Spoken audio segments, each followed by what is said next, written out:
Chapter 7. After the driver her parents had hired left her at Luxembourg's gate, Azumi dragged her luggage deep into the woods and up the slow ascent. Memories of her dark dreams scratching icy branches along her spine. The previous summer, Azumi and her sister, Muroko, had visited their auntie Wakame at her home just northwest of Mount Fuji on the island of Honshu. Auntie Wakame had forbidden the girls from entering the nearby forest on their own, since it was so common for even frequent visitors to become lost there. With its thick choppy of trees that hid the sun and the iron-filled volcanic rock that mested with compass needles, the national park was known as one of the most haunted spots in all of Japan. Azumi promised herself she'll never go back to Yamanashi Prefecture again. But the further she strolled up Luxembourg's driveway, the distance between the present and the past became shorter and shorter. Everywhere she looked, she recognized parts of the forest where Muroko had disappeared.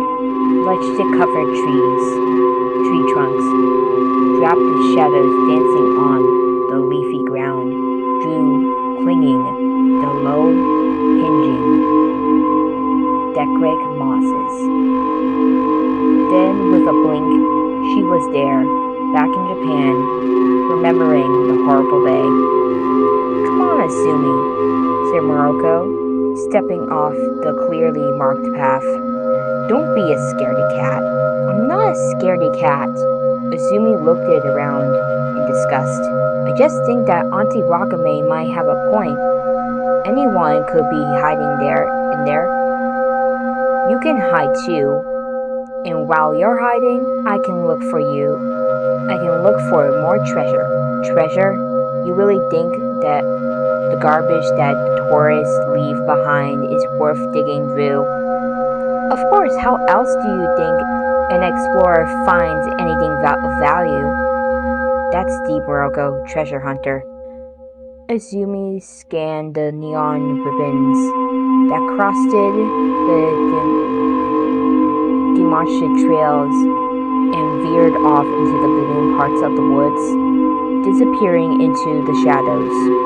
The ribbons came in all different colors, each of them bright, so they could be easily spotted by a ranger or a visitor to the park.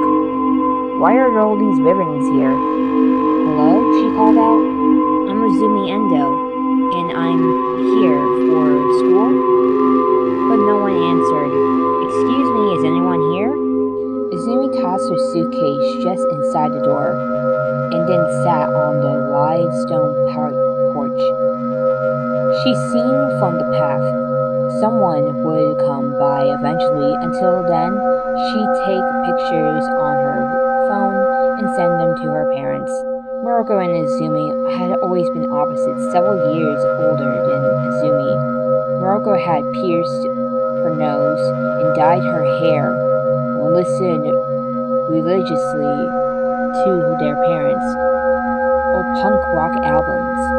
Muroko's classmates had looked up to her as if she were a superstar, a trendsetter, a kind soul, and a creative spirit. The memorial in the high school yearbook had taken up 2 pages. Azumi kept her own hair long and straight and black as it was meant to be, admiring a clean look. She didn't put up posters on the walls.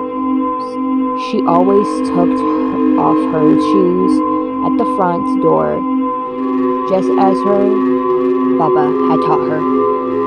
Azumi didn't have a clue what her own memorial might look like if her friends were to make one, but she would have liked it to contain her 7th grade yearbook photo. The serious one in which she looked like a lawyer or a judge, her mouth downturned slightly and her eyebrow raised in a way that said, "Don't even think about it." When Izumi turned 13, she realized she could never be as carefree as Murako had been, but she could become a delighted daughter and please her parents in all the ways Murako had refused to, with awesome grades and the most goals during soccer matches, and classy friends who were determined to succeed as she was. This is why her sleepwalking had been such a nightmare. Over the past year, she was losing control, just like she lost Murako. It had made her want to scream. On her phone's screen, Izumi noticed a figure moving near the line of the trees, several hundred feet from where she exited the woods. Lowering the phone, however, she discovered nothing there but the breeze moving the distance, the dense leafy growth which caught the sun's oncoming, making it seem as though someone had been watching her. She lifted her phone's camera back up again to take a picture. Anyway, when a black patch appeared in the same spot on the screen, Izumi inhaled a sharp little breath and looked closer. The patch waved before the tree line, as if an impenetrable shadow were being cast on the spot, and from 6 or 7 feet above the ground. A human-shaped shadow.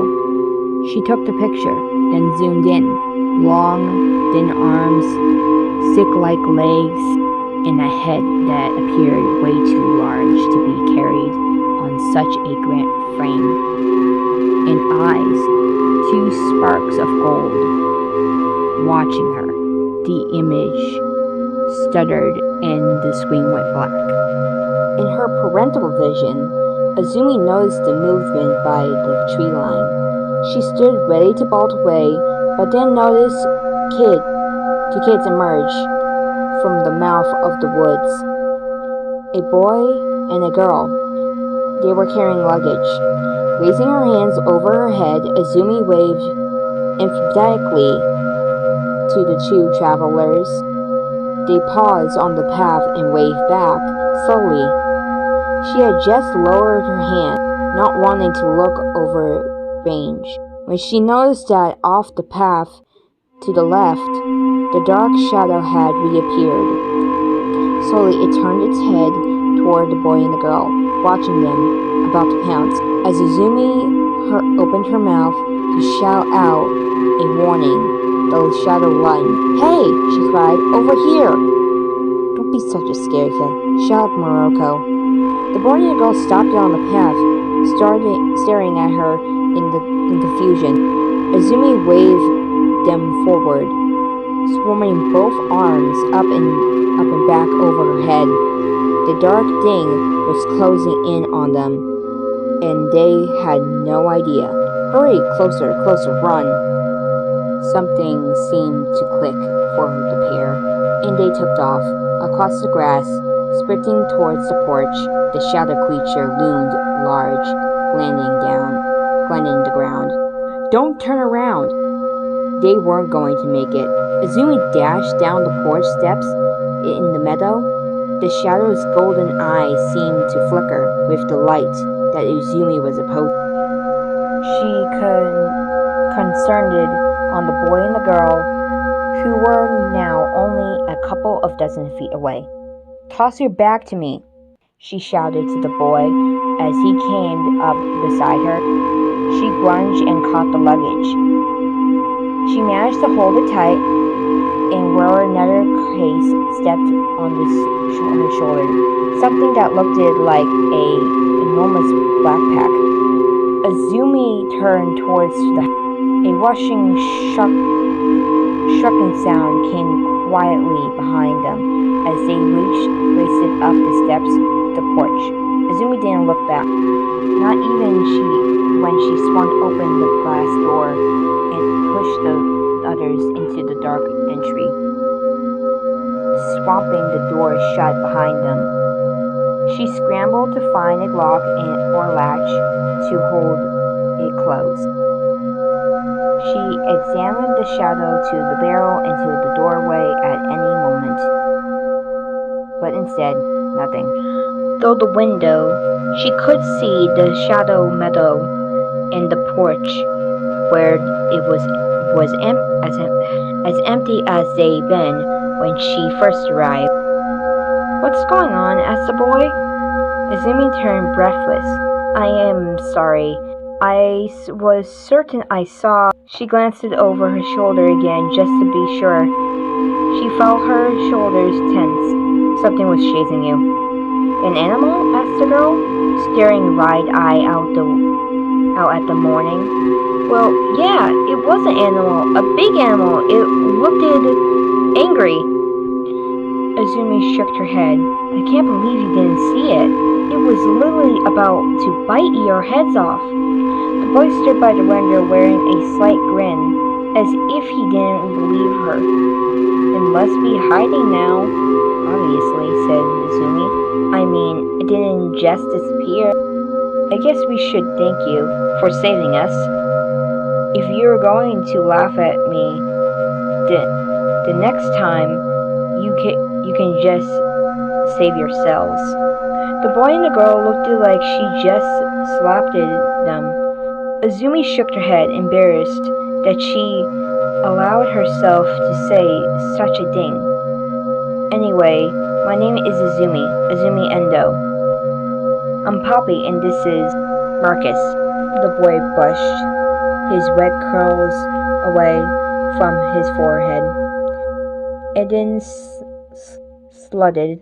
He adjusted the steps of the thing he carried on his back, and Azumi realized from the shape of it that it must be a cello. "Do you know where we can find the others?" asked Azumi. "The others?" Marcus echoed. "The other students? The faculty? Anyone?"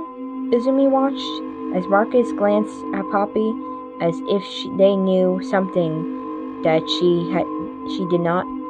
"What is it? Did I say something funny? Again?"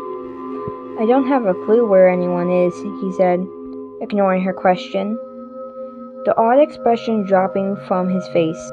"But it's probably a good idea if we take a look around, right, Poppy?"